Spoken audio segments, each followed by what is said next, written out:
আসসালামু আলাইকুম। সবাই কেমন আছেন? আশা করি সবাই ভালো আছেন। আমি আল্লাহর রহমতে ভালোই আছি।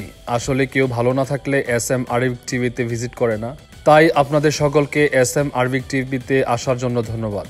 ভালো কিছু জানতে সবাই SM আরবিক টিভি এর সাথেই থাকুন। আজকে আমরা জানবো নারী ছাড়া কি সাধন হয়। তার উত্তরে আমি এই কথাটি বলবো, প্রকৃতির সবাই নারী, সৃষ্টি বলতে যা কিছু আছে তা সবই নারী, আর পুরুষ হলো পরম প্রভু। নারী পুরুষের সাধনা মানেই হলো জীব আর পরমের সাধনা। নারী পুরুষের প্রেম মানে জীব পরমের প্রেম। সেই দৃষ্টিকোণ থেকে পৃথিবীর সমস্ত পুরুষরাও একজন নারী, যেহেতু তারা সবাই জীব বা সৃষ্টি।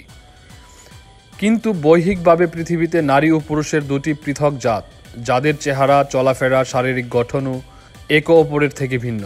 নারী ছাড়া পুরুষ ও পুরুষ ছাড়া নারী অচল ও উপর্ণাঙ্গ। তাই স্ত্রীকে অর্ধাঙ্গিনী বা পুরুষের দেহের আধা বা অর্ধেক বলা হয়, অর্থাৎ স্বামী স্ত্রী বা নরনারী নারী পুরুষের দুজনে মিলে পূর্ণতা লাভ করে। তবে এটা দুনিয়াদারির ক্ষেত্রে, সাধনার ক্ষেত্রে নয়। ভজন সাধনের বেলায় কেউ কারো প্রতি মুখাপেক্ষী নয়। যার যার ভজন সাধন তার তার। এখানে একে অন্যকে সহযোগিতা করতে পারে, কিন্তু কেউ কারো সাধনা করতে দিতে পারবে না। নারীর সাধনা নারীর একার, পুরুষের সাধনা পুরুষের একার। আধ্যাত্মিক সাধনা বা দেহ সাধনার ক্ষেত্রে নারী পুরুষ উভয়ের সাধনার পূর্ণ উপাদান নিয়ে সৃষ্টি। সাধনার জন্য যা যা প্রয়োজন তা নারী ও পুরুষের সমানভাবেই দিয়েছেন দয়াময় আল্লাহ তাআলা। প্রভুর সাধনার জন্য নারীর দরকার নেই কোনো পুরুষের, আর পুরুষের দরকার নেই কোনো নারীর। নারী ও পুরুষের উভয়ের মাঝে পরম রয়েছেন একই অবস্থায়। নারী ও পুরুষের বৈহিক অঙ্গ ভিন্ন হলেও আত্মিক অঙ্গগুলি সম্পূর্ণ এক। নারীরও যেমন মন, পুরুষেরও সেই মন। নারীর মধ্যে যেই আত্মা, পুরুষের মাঝেও সেই আত্মা। নারী ও পুরুষের মাঝে একই রুহু বিদ্যমান। মন নারীও নয়, পুরুষও নয়। আত্মা নারীও নয়, পুরুষও নয়। কর্মের কারণে মানুষ নারী বা পুরুষের দেহ ধারণ করে। আত্মা নারী দেহ ধারণ করলে মন তখন নারী সুলভ হয়, আর পুরুষ দেহ ধারণ করলে পুরুষ সুলভ মন হয়।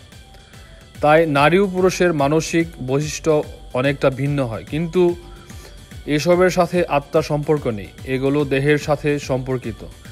আর সাধনা হবে আত্মাকেন্দ্রিক।